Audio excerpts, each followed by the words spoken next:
Boa noite, Renato. Amadeu dos Canais, na torcida vascaínos e Amadeu Vasco. Renato, o Vasco hoje teve o maior domínio, o maior, percentual de posse de bola, chutou, mas, de novo, erros individuais que geram os erros coletivos, principalmente do lado direito de defesa do Vasco. E essa transição do Vasco defensivamente acarretou muito na derrota do Vasco hoje, porque hoje o banco do Botafogo, principalmente na mexida ali no segundo tempo, eles decidiram os jogos. Eu vi você ali no banco toda hora falando, dando instrução, como melhorar, além do lado psicológico do time, melhorar essa transição defensiva. Boa noite, Renato. Boa noite. Sim, eu concordo com você. Não adianta a gente ficar aqui dando desculpa por falta de tempo para treinarmos. A cada 3 dias nós temos uma partida. Até porque os erros que nós cometemos hoje foram os erros que eu corrijo sempre no vídeo. Fico lá um bom tempo falando exatamente isso. Costumo falar que os pequenos detalhes no futebol fazem um estrago enorme.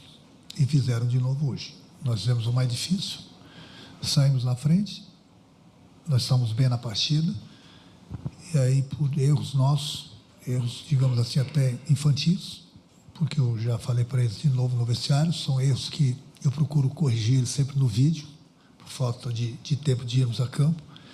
Já melhoramos bastante nesse sentido, mas deixamos de fazer hoje de novo, em alguns lances, e pagamos por isso. Então, o futebol é atenção durante os 90 minutos.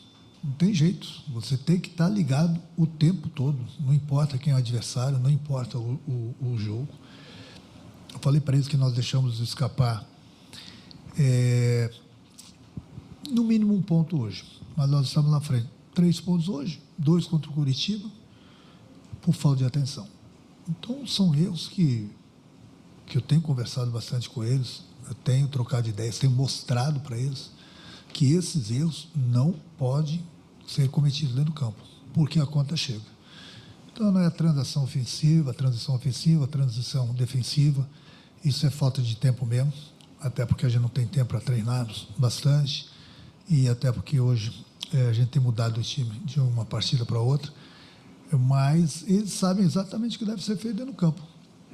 Então, tem que ter um pouco mais de atenção para que a gente possa evitar certos gols e, consequentemente, com isso a gente sempre vai ter um resultado melhor.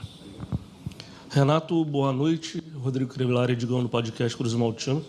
Em outras ocasiões, você chegou a comentar sobre não querer falar de arbitragem. Só que hoje eu vou tocar nesse assunto. Queria saber se você, em algum momento na partida de hoje, você se sentiu prejudicado diante da arbitragem, e se você puder falar também do planejamento para a próxima competição, que é a Sul-Americana. Eu não costumo muito falar de arbitragem, até porque se tem um treinador que defende a arbitragem no Brasil, sou eu. Então, quando terminou o jogo, eu fui falar com o árbitro, eu falei para ele que na falta que resultou o gol do Botafogo, ele inverteu a falta. Ele falou, não, Renato, você vai ver lá no vídeo que o teu jogador fez a falta, no caso o Barros, no jogador do Botafogo. E eu fui ver agora no vídeo, não, foi o jogador do Botafogo que fez a falta no Barros. Então ele inverteu a falta, da falta seu gol. Eu não estou aqui dando a desculpa, entendeu? Porque foi mais uma vez um erro nosso, coletivo, entendeu? E nós tomamos o gol. Faltou atenção. Mas ele inverteu a falta. Então um detalhezinho que, se eu ficar falando aqui da falta, eles vão dizer, está dando desculpa pela derrota. Não estou dando desculpa pela derrota. Mas não teria sido gol, pelo menos naquele lance. São coisas que foi uma falta bem clara no Barros. E por isso, faltou atenção e nós tomamos o gol. Quanto à Sul-Americana, veja bem, nós já temos um grupo reduzido. Temos jogadores no departamento médico. Nós estamos jogando a cada 3 dias. Hoje, eu mudei praticamente 50% do time justamente para dar mais gás, dar mais fôlego pelo desgaste que o time vem tendo. Amanhã de manhã cedo a gente vai treinar. À noite tem a viagem para a Argentina. Uma pedreira. Aí não tem como você levar todo mundo para a Argentina, tem o desgaste, volta, vai atravessar o Brasil todo para ir para Belém. Os jogadores são humanos. Eles não são de ferro. Você vê que tem a maioria dos clubes, você vê que eu não tenho nada a ver, mas eu estou comentando. A cada rodada, só no Campeonato Brasileiro, eles mudam o time, justamente pelo desgaste. Então, se botar o mesmo time, não vai conseguir correr e você vai perder jogadores por lesão. Infelizmente, assim, a gente não está deixando a Sul-Americana de lado. Não, bem pelo contrário. O que a prioridade é o brasileiro. Mas também a gente não adianta querer insistir, colocar os jogadores e daqui a pouco, além de termos um grupo reduzido, a gente perder mais jogadores para o departamento médico. E aí que eu falo, a conta chega. Aí você não tem o grupo nem no brasileiro e nem no sul-americano. Então, pode ter certeza que a decisão que a gente tomou é a melhor possível. Renato, boa noite. Cauê Rodrigues, do Coreano 1927. Você destacou as mudanças pela parte física, mas queria saber se teve alguma tática, a entrada do Barros, né, do Puma na lateral direita também, do Rojas na direita. E... Perdão. Queria saber também como esse planejamento que você falou, né? Você entende que o Vasco tem um grupo reduzido e não vai abandonar a Sul-Americana e também para o confronto contra o Remo. Obrigado, tá? Quando eu falei que eu mudei o time, não foi só pela parte física. Mudei o time, tentei surpreender o Botafogo e são jogadores que estão pedindo passagem também. Eles precisam mostrar por que estão no grupo do Vasco. Eu preciso conhecer alguns jogadores no jogo, durante a partida. Então, quando eu cheguei, eu falei para eles estarem preparados, que as oportunidades iam chegar para todo mundo. Não importa se 15 minutos, 30 minutos, 45 minutos, 90 minutos, o jogador tem que estar preparado. O treinador tem problemas de cartão, tem problema de lesão, tem problema de mudança tática. Então, o jogador tem que estar preparado, até porque o desgaste também é muito grande no Campeonato Brasileiro. Renato, boa noite. Rodrigo Calvino, 365 Scores. Queria falar sobre um jogador específico, que é o Léo Jardim, que sofreu vaias hoje, direcionadas a ele, por causa também do último jogo, pela não saída de bola, há muita crítica nesse quesito para ele, direcionada, e também recaiu sobre ele a culpa dos 2 gols. Enfim, algo da torcida, claro. Mas queria que você comentasse como você vê esses lances e se você já conversou com ele sobre isso. Não, hoje, depois do jogo, eu falei com o grupo todo. Sempre no dia seguinte, 2 dias depois, se tiver que falar com algum jogador individual, eu chamo na minha sala, converso, troco ideias, mostro onde tem as falhas. Mas quando a gente falha todo mundo. Quando perde todo mundo. Quando ganha todo mundo. Até porque, sinceramente, hoje, eu não vejo falhas no Léo. O cara deu um chute na gaveta, o outro cruzamento, a bola infelizmente cobriu ele. Quando eu falo que a gente falhou, é coletivo. Não importa se o jogador falhou no lance ou não falhou. Aqui, quando ganha todo mundo. Quando perde todo mundo. Ele é um grande goleiro, sem dúvida alguma, passa muita confiança para todos nós. E não foi nem o caso hoje. Então, mas no futebol, quando não ganha, sempre alguém aparece para ser o culpado, ou 2, 3 culpados. A gente tem que entender o torcedor quer sempre ganhar, entendeu? Quando chega aqui, o Vasco estava em último lugar, hoje nós talvez parece que perdemos uma posição, mas não importa. A gente tem que sair, desgarrar daquele grupo lá de baixo e ir lá para cima. Só que não vai ser da noite para o dia. O Vasco não tem um time imbatível. O Vasco vai ganhar, vai empatar, vai perder. Entendeu? A gente sempre trabalha para buscar as vitórias, para buscar os melhores resultados. Porque até antes do jogo de hoje, ninguém iria acreditar que o Vasco teria feito, pelo menos sob o meu comando, 11 pontos de 15. Hoje a gente tem 11 pontos de 18. Hoje, você vê, com a minha chegada, não estou falando de mim, não estou me elogiando, não, estou falando que a minha chegada teve algumas mudanças, é só você ver o aproveitamento. O problema é que a gente está pagando também uma conta dos primeiros 4 jogos. 4 jogos no Campeonato Brasileiro. Você ganha 1 ponto, vai fazer falta durante o campeonato. Mesmo assim, a gente recuperou. Então, eu tenho que dar os parabéns para o meu grupo. A gente precisa melhorar, sempre precisa melhorar. Após as vitórias também, eu falei, a gente precisa melhorar, a gente tem coisa para corrigir. Só que a cada 3 dias, Não tem como. Não tem como. Mas o grupo está bem, o grupo tá reagindo, entendeu? Mas é o que eu falei, nós não vamos ganhar todas. O Vasco quer ganhar? Sim, a gente trabalha para ganhar. Mas os adversários também precisam da vitória. O que a gente tem que corrigir ainda mais, a gente vem corrigindo ainda mais, é a falta de atenção. Não pode, em determinados momentos, a gente se desligar. Todo momento que a gente se desliga, a gente toma o gol. Boa noite, Renato. Pedro Cobalé do Lance. Queria te perguntar sobre o Nestroso, o Marino, né? No jogo do Coritiba e também hoje ele mostrou em alguns momentos, fica muito claro que ele tem qualidade técnica, mas um pouco afoito em alguns momentos, né? Queria saber se você conversa com ele sobre isso, sobre aquele capricho a mais na hora da tomada de decisão. Enfim, queria que você comentasse um pouco a situação dele no Vasco, esse processo de adaptação ao futebol brasileiro. Cara, o que eu mais falo, até por eu ter sido atacante, eu falo para eles terem a tranquilidade para tomarem sempre a melhor decisão. Porque o desespero ali próximo da área e dentro da área é sempre do adversário. Então, quando chego aqui, nós temos acho que 4 colombianos no grupo. Eu procuro corrigir eles. Eles têm muitos erros. Muitos erros. Meu trabalho mas é falta de tempo. Porque eu falei, não vai ser da noite para o dia que eu vou corrigir os caras 100%. Aí tem ainda o problema de adaptação do jogador colombiano. Eu, quando estava no Grêmio, nos outros clubes, quando me oferecia um jogador colombiano, equatoriano, que eu gosto deles, eu só dava o aval para trazerem no momento que estavam adaptados ao futebol brasileiro. O jogador colombiano, o jogador equatoriano, eles têm eles precisam de muito tempo para se adaptar ao futebol brasileiro. O futebol brasileiro com o colombiano tem uma diferença muito grande, principalmente taticamente. E isso leva tempo.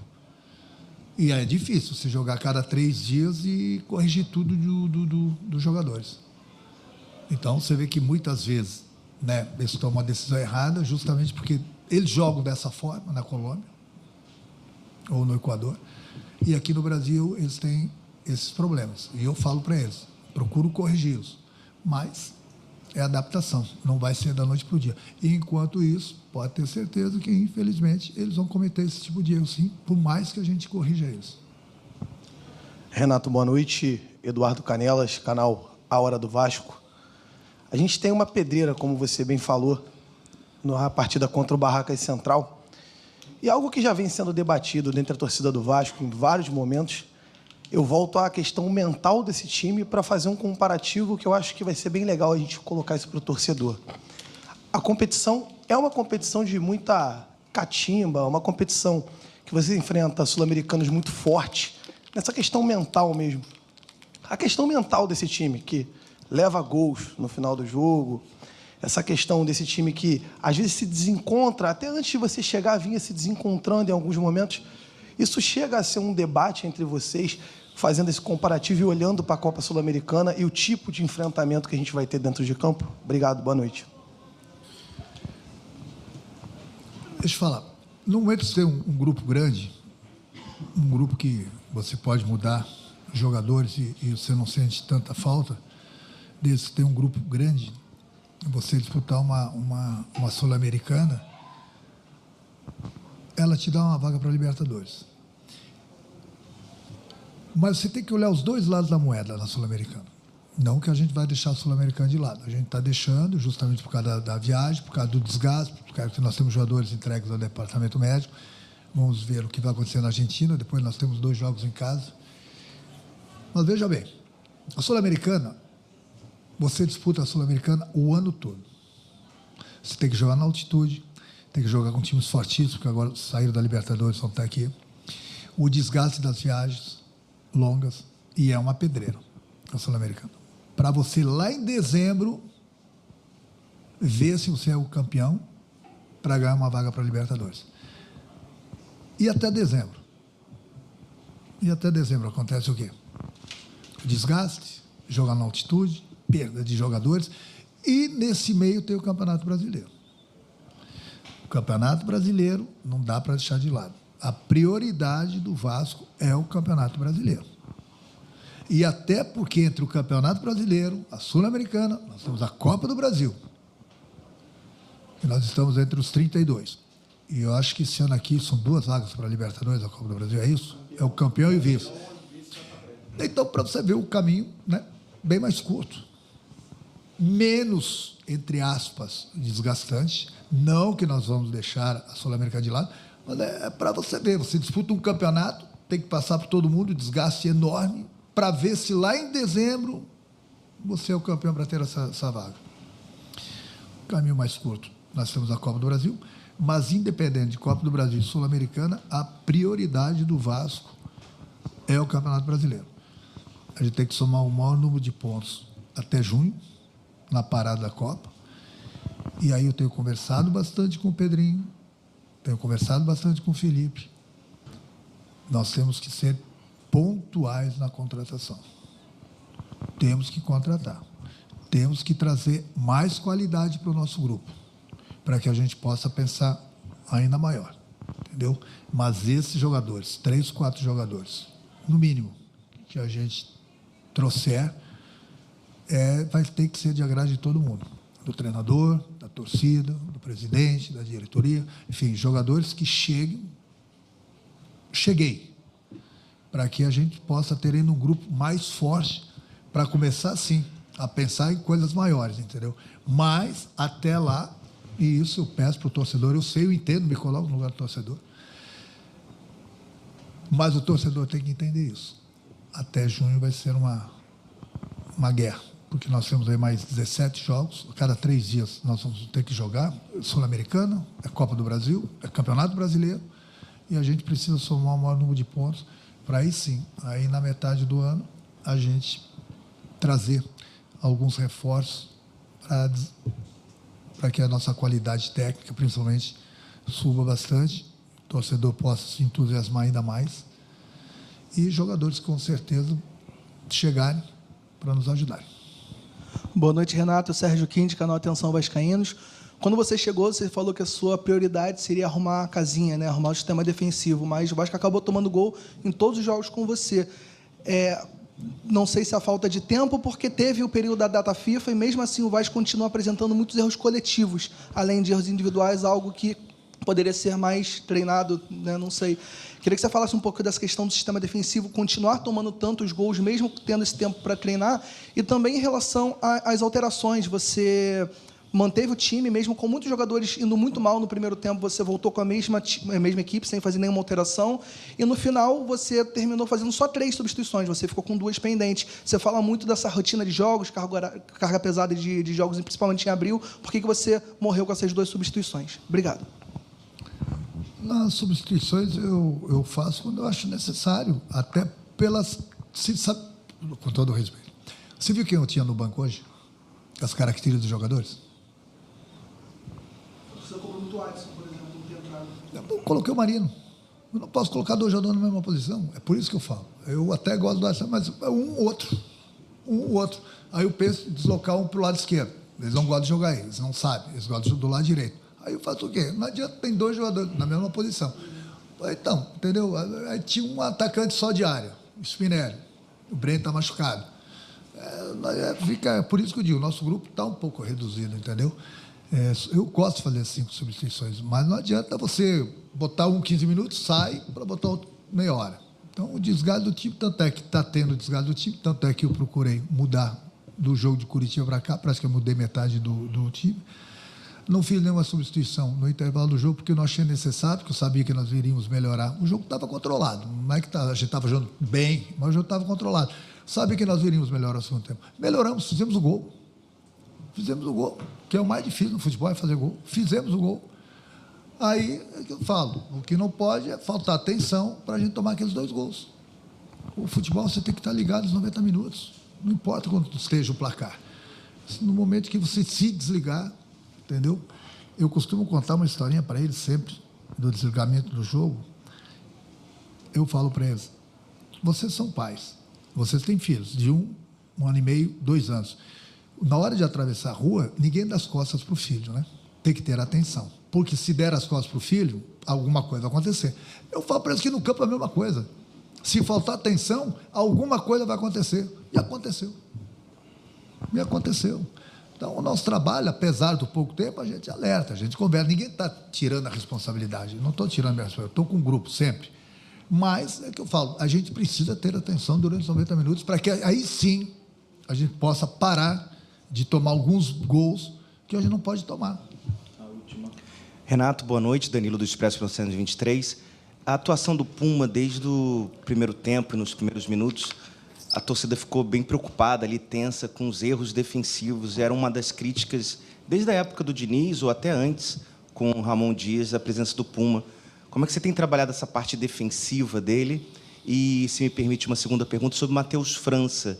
A entrada dele nos últimos 2 jogos, Grêmio e Curitiba, e agora ele não entrou, mas, ao mesmo tempo, também é um jogador que já jogou em diversas posições e a torcida não vê um rendimento. Queria que você falasse um pouquinho do Matheus, como é que estão os treinos dele, ele que tem contrato até o meio do ano. Obrigado.